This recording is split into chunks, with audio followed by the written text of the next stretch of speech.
कल फतेहपुर सिकरी में योगी जी ने कहा कि हमने माफियाओं को मिट्टी में मिला दिया। हालांकि मुख्तार अंसारी का नाम उन्होंने नहीं लिया।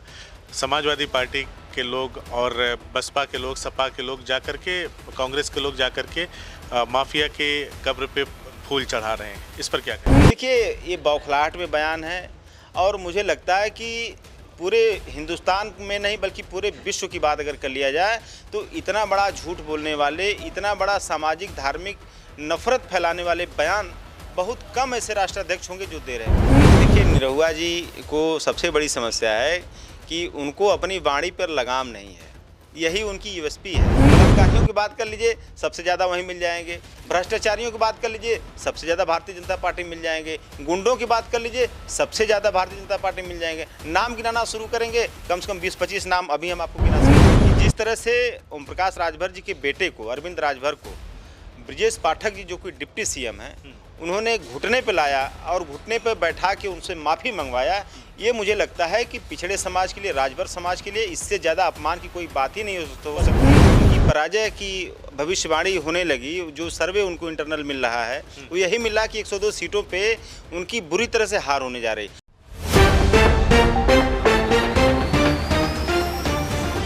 हमारे साथ इस वक्त समाजवादी पार्टी के राष्ट्रीय प्रवक्ता अशोक यादव जी बैठे हैं। इनसे हम लोग बातचीत करेंगे लोकसभा चुनाव 2024 को लेकर के किस तरह का माहौल है देश में, जिस तरह की बयानबाजी है, उन सभी मुद्दों पे बातचीत करेंगे।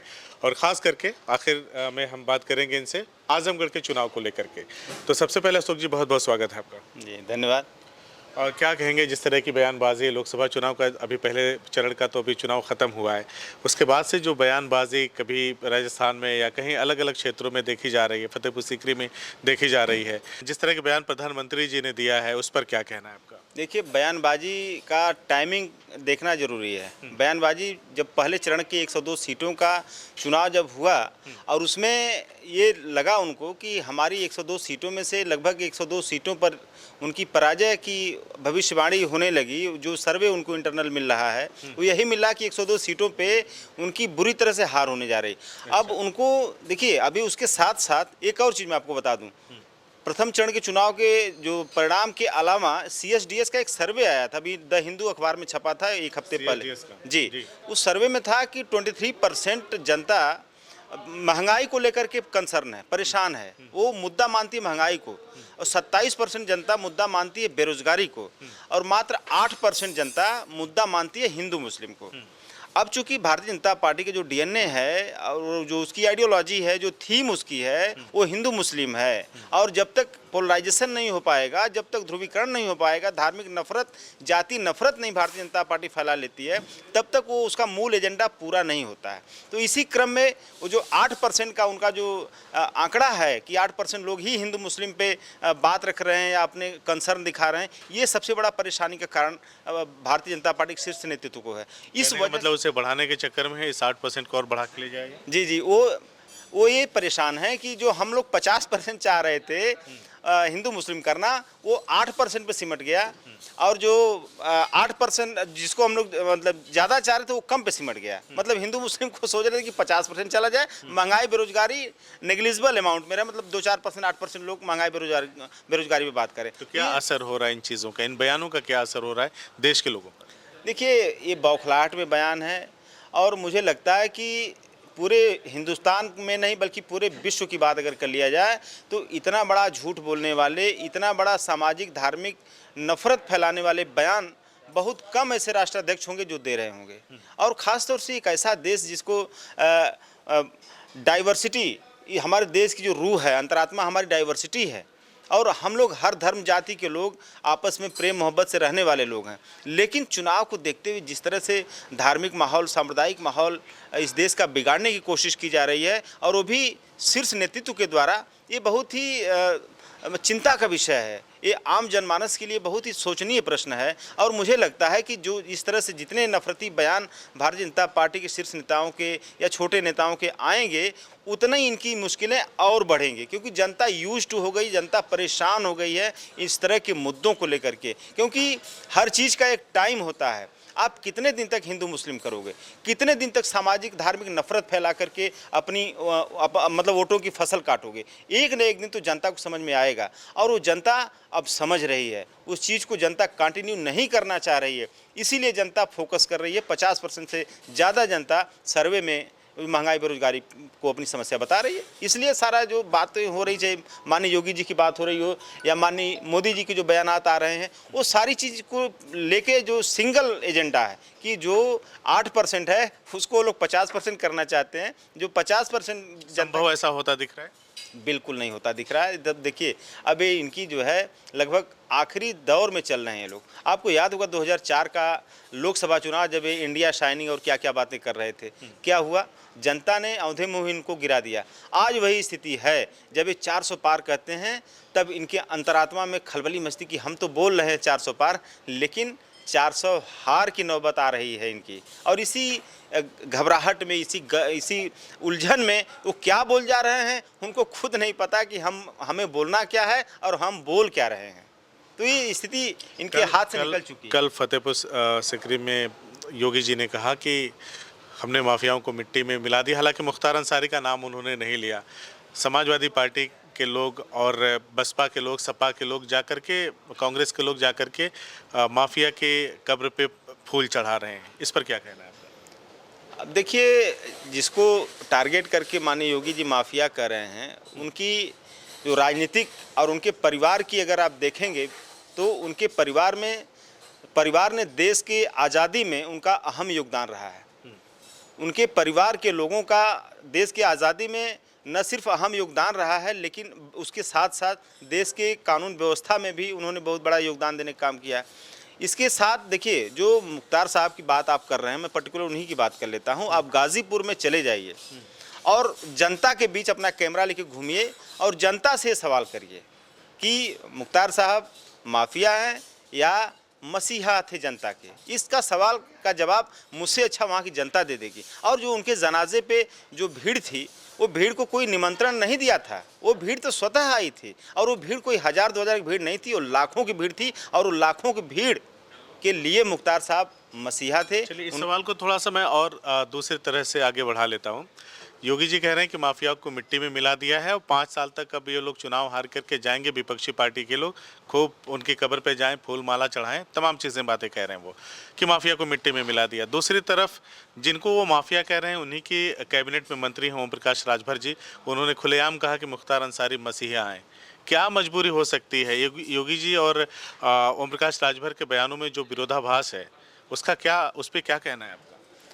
देखिए, योगी जी के बयान, ओम प्रकाश राजभर जी के बयानों में जो विरोधाभास है, ये वैचारिक विरोधाभास है। देखिए, अभी ओम प्रकाश राजभर जी जब हमारे साथ रहते थे तो कैसे कैसे बयान देते थे। वो हमेशा पिछड़ों दलितों की बात उठाते थे। वो कहते थे बांदा विश्वविद्यालय में और गोरखपुर विश्वविद्यालय में तमाम जो असिस्टेंट प्रोफेसर्स की नियुक्तियां हुई, उसमें पिछड़ों दलितों का आरक्षण की लूट हुई है। तो अब चले गए वहाँ पे सत्ता के लालच में, लेकिन जो उनकी विचारधारा थी पिछड़ों दलितों के साथ थी। और यही सत्ता माननीय ओम प्रकाश राजभर जी कहते थे कि पिछड़े दलित के नेता भाजपा में लीडर नहीं लोडर होते हैं। और योगी जी की जहाँ तक बात किया जाए तो देखिए, मैंने इसके पहले भी कहा कि माननीय योगी जी हों या माननीय मोदी जी हों, इन लोगों की यूएसपी है, जो इसके पहले मैंने कहा कि पोलराइजेशन। जब तक पोलराइजेशन नहीं होगा, इन लोगों का पॉलिटिकल जो एजेंडा है वो पूरा नहीं होता है। लेकिन जनता से योगी जी को ओम प्रकाश राजभर से पूछना चाहिए कि जो माफिया है वो तो आपको मसीहा कहाँ से नजर आ रहा है? अब तो उनके सरकार में वो कैबिनेट मंत्री हैं, तो माननीय योगी जी को पूछना चाहिए उनसे, इसमें कोई दो राय नहीं है। अगर देखिए, ओम प्रकाश राजभर जी ने जो बेटे की मजबूरी की वजह से, क्योंकि घोसी से चुनाव लड़ रहे हैं, अच्छा खासा दबदबा है अंसारी परिवार कर रहा है वहाँ पे, कहीं इस वजह से तो ओम प्रकाश राजभर। देखिए, अब वही उनका पर्सनल मामला, ओम प्रकाश राजभर जी की क्या उनकी मजबूरी है, वो दिल से बोल रहे हैं या उनका पॉलिटिकल नैरेटिव कोई उसके अंदर छिपा हुआ है। लेकिन एक चीज़ तो तय है कि जिस तरह से ओम प्रकाश राजभर जी के बेटे को, अरविंद राजभर को, ब्रजेश पाठक जी जो कोई डिप्टी सीएम हैं, उन्होंने घुटने पे लाया और घुटने पे बैठा के उनसे माफ़ी मंगवाया, ये मुझे लगता है कि पिछड़े समाज के लिए, राजभर समाज के लिए इससे ज़्यादा अपमान की कोई बात ही नहीं हो सकती। क्योंकि राजनीति में अगर हम विपक्ष में हैं तो जरूर क्रिटिसाइज करेंगे, तो वो तो क्रिटिसिज्म तो तमाम लोगों ने किया। नितिन प्रसाद उन्होंने तो रोज आते थे तो ब्राह्मणों की लिस्ट की, ब्राह्मण हत्या रही है योगी सरकार, तमाम लिस्ट लेके योगी सरकार को घेरते थे। तो उनको क्यों नहीं घुटने पे बैठा के माफ़ी मंगवाए ब्रिजेश पाठक? अभी अंबेडकर नगर के एक सांसद महोदय थे, बसपा में थे, तमाम बातें भाजपा के खिलाफ बोलते थे, तो उनको क्यों नहीं घुटने पे बैठा के माफ़ी मंगवाए ब्रिजेश पाठक जी? क्यों सिर्फ अरविंद राजभर को ही घुटने पे बैठाया गया, ये सवाल उठता है। और दूसरी तरफ जब इसका ये सवाल उठाया जाता है तो जनता इसका जवाब देती है, क्योंकि वो राजभर समाज से थे, पिछड़े समाज से थे, तो इसलिए उनको घुटने पे लाया गया। तो चूंकि भारतीय जनता पार्टी कहना चाहते हैं कि उनको नीचा दिखाने की कोशिश, बिल्कुल इसमें जनता कर रही है बात, हम कह रहे हैं अलग बात है, जनता इस बात को कर रही है। राजभर समाज, अब गांव में चले जाइए, सर्वे करिए राजभर बस्तियों में, सारे राजभर लोग इस बात को लेकर के कंसर्न है। वो कह रहे हैं कि ये राजभर समाज का अपमान है, सुहेलदेव, महाराजा सुहेलदेव जी का अपमान है। ये सारी चीज़ें तो हैं और ये इनकी सामंतवादी मानसिकता भी इससे परिलक्षित हो रही है। चलिए आजमगढ़ पे लौट आते हैं। धर्मेंद्र जी का एक बयान 2 दिन से मीडिया में खूब चल रहा है कि मैं चाहता हूं कि अखिलेश जी यहां से चुनाव लड़ें, तमाम चीज़ें हो रही हैं और लोग तो अब यहां तक कह रहे हैं, वायरल हो रहा वीडियो कि अखिलेश जी के लिए पिच सजाई जा रही है, धर्मेंद्र जी जाएंगे और अखिलेश जी आएंगे चुनाव लड़ रहे हैं। देखिए, सबसे पहली बात कि जो आदरणीय धर्मेंद्र जी का बयान था उसको तोड़ मरोड़ के पेश किया गया। दूसरी बात है, हमारे यहाँ मर्यादा होती है, भाई से भाई का प्रेम होता है, एक विश्वास होता है, एक त्याग और बलिदान की भावना होती है। तो देखिए, धर्मेंद्र यादव जी ने हमेशा शुरू से यही कहे हैं कि राष्ट्रीय अध्यक्ष जी की विरासत रही है आजमगढ़, उस सीट उनकी रही है, तो ये कभी वो नहीं चाह रहे थे कि ये आजमगढ़ में वो लड़ें। वो हमेशा यही उन्होंने ऑफ़र किया, एक छोटे भाई की हैसियत से और एक त्याग की हैसियत से। तो उन्होंने हमेशा कहा कि राष्ट्रीय अध्यक्ष जी चुनाव लड़ें आजमगढ़ से, ज़्यादा बढ़िया। लेकिन राष्ट्रीय अध्यक्ष जी ने उनके ऊपर विश्वास करके, भरोसा जता करके उनको आजमगढ़ भेजा है। और मैं आपको बता दूं, धर्मेंद्र यादव जी की ये खास बात है कि वो जहाँ पे चुनाव लड़ते हैं वहाँ पे अपना एक परमानेंट आशियाना भी बनाते हैं।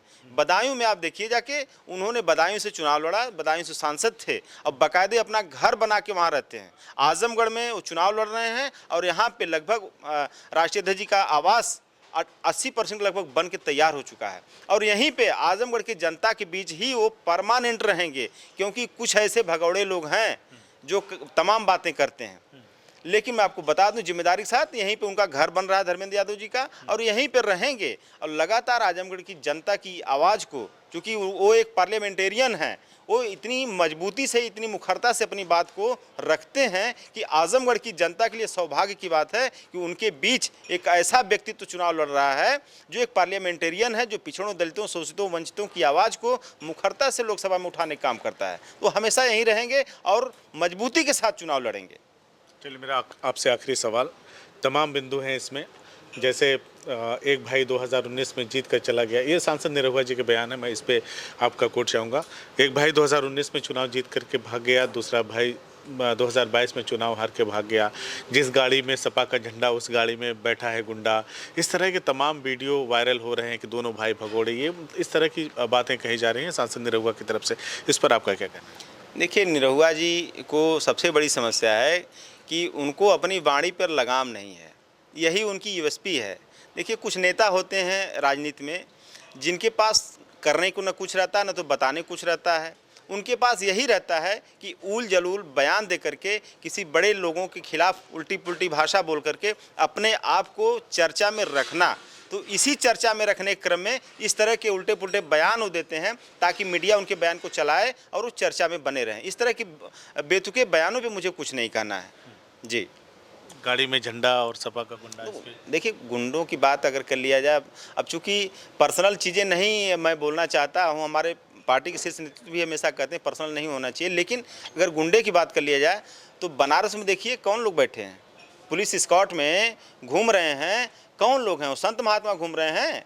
तो भारतीय जनता पार्टी में तो हर तरह की हैसियत के लोग हैं, हर तरह के पद को सुशोभित करने वाले हैं। बलात्कारियों की बात कर लीजिए, सबसे ज़्यादा वहीं मिल जाएंगे। भ्रष्टाचारियों की बात कर लीजिए, सबसे ज़्यादा भारतीय जनता पार्टी मिल जाएंगे। गुंडों की बात कर लीजिए, सबसे ज़्यादा भारतीय जनता पार्टी मिल जाएंगे। नाम गिनाना शुरू करेंगे, कम से कम 20-25 नाम अभी हम आपको गिना सकते हैं। तो देखिए, ये सब बातें खाली कहने की है और निरहुआ जी की बात है, उनकी बातों का कोई गंभीरता से नहीं लेता। वो गवैया हैं, गायक हैं, और जो कि हमारे यहाँ के प्रत्याशी धर्मेंद्र यादव जी हमेशा कहते हैं कि वो स्क्रिप्ट जो भारतीय जनता पार्टी उनको देती है, उसी स्क्रिप्ट को बेचारे लगातार पढ़ने का काम करते हैं, उसी में कभी कभी गड़बड़ा भी जाते हैं। अभी उन्होंने जनसंख्या नियंत्रण के ऊपर एक बड़ा दिव्य ज्ञान दिया लोगों को, और उसमें लपेटे में लिया उन्होंने योगी जी को भी लपेटे में लिया, माननीय मोदी जी को भी लपेटे में लिया।